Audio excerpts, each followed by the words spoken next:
Guys, good morning. Dito ako ngayon sa aming backyard Calamansi Farm. Quick visit lang kasi umuwi kami. Kami natulog kila nanay.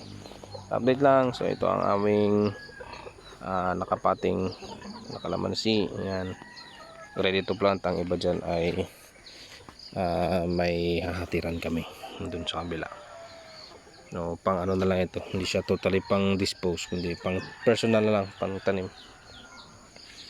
Ito naman ang aming 1-year-old and 2 months. Yan. So ayan. Ito ay malinis dahil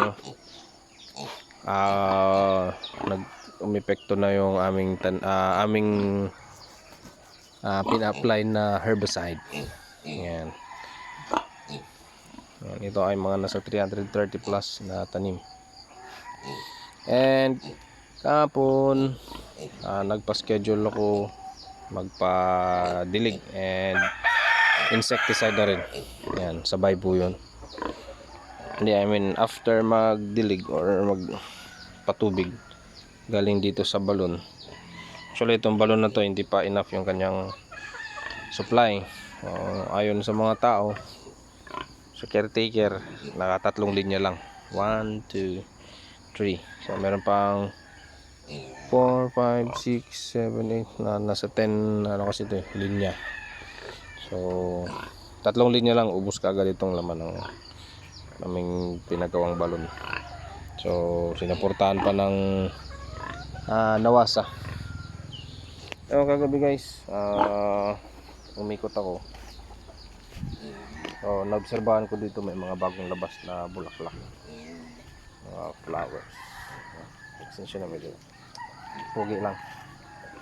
So ayan ito siguro yung mga late effect ng mga abono.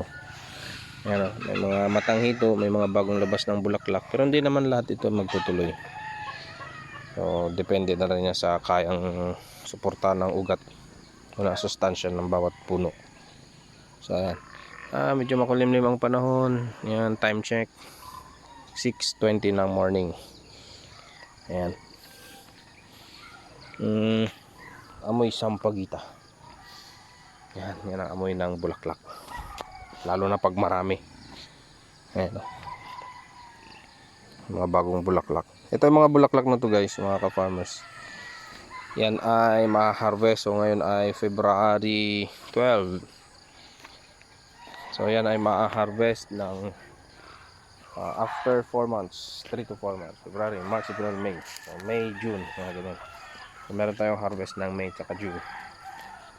Actually meron naman kaming harvest mga by March, April. By March, April kasi nag-apply talaga kami ng abono nun. So ayon sa mga sources natin, mahal daw yung kalamansi ngayon dahil out of stocks. Baka hindi na kasi season. So sana pag mag-harvest time maganda pa rin ang presyo. Maganda pa rin ang presyo ng ating ma-harvest. Ito na siya. So maganda yung area dito. Siya ay dito kasi sumisikat yung araw. So talagang tatamaan siya ng init. Maganda yung ganun kasi. Isa sa nasisilungan. So ito naman guys ang aming pinalinis na kanal. So maintenance. So yun nga lang, mapapansin nyo merong mga ganyan mga laglag galing sa gilid. Kinakaskas kasi ng mga manok. May mga alagang manok dito sa bahay. Ayan, perwisyo. Papalinis na lang natin ulit yan pag may time. So ayan, ito yung na-expect natin na maganda yung area na to. Actually yung lupa naman pala dito, ito yung tinatawag na pinatubo. Yan, malagkit siya pagbasa o pag nabasa, matigas naman pag tuyo. Pero yan, so, bale suporta na lang talaga ito sa abono. and dilig. So far okay naman, green naman. Ayan, halos maraming labas na bulaklak. So tingin ko may mga kasabayan din ito. Kasi nakaraan ay inulan. So parang baga yung na-stress dahil sa init tas biglang inulan. Kaya nilalabasan ng bulaklak. Halos lahat. May mga tinatawag na hindi na magtutuloy.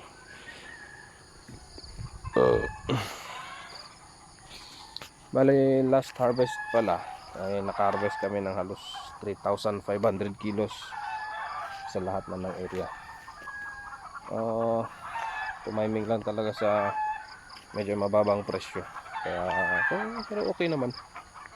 Nakabayad din ng ilang utang. Yan talaga. Nakasave lang ng konti. Hindi pa sapat pero okay na yun kaysa sa wala. Ito naman yung main canal. Yan. Yan. Yung iba maliliit. Talagang hindi talaga pantay-pantay. Ito naman guys yung mga matataas na to. Ito yung mga pinupruning namin. Yan. Hindi matinik. So babaliin na lang natin. Wala tayong dalang gulok, itak. Ito naman yung may mga tinatawag na tusok. Yan o, mga kapilo. Tanggalin na lang natin dahil di rin ito mapapakinabangan. Ito naman yung mga sobra na to sa hulin. So ito mga katapusan ng February, mga first week ng March, harvest na yan. Yung mga sira. Talagang pangit. So yan, ito. Ayan o.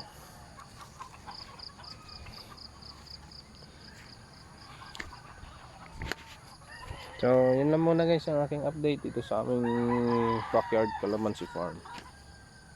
Yan. So nakapag-apply na ng herbicide. So tuyo na. Yan. Malinis na ulit tingnan. And nakapagdilig na rin kahapon. Kaya ito medyo basa. Hindi na siya mapansin. Medyo basa na siya. So hindi na mahirapan sa init yung ating tanim. And nakapag-apply na rin ng insecticide with foliar. Yan, para at least kahit pa paano magtuloy yung kanilang bulaklak. Makabawas ng konti sa insekto. Yan. Yan, mga bagong labas ng bulaklak. Sana marami ang magtuloy. So yun, maraming bulaklak. Ayun o, puting puti o. Ayan. So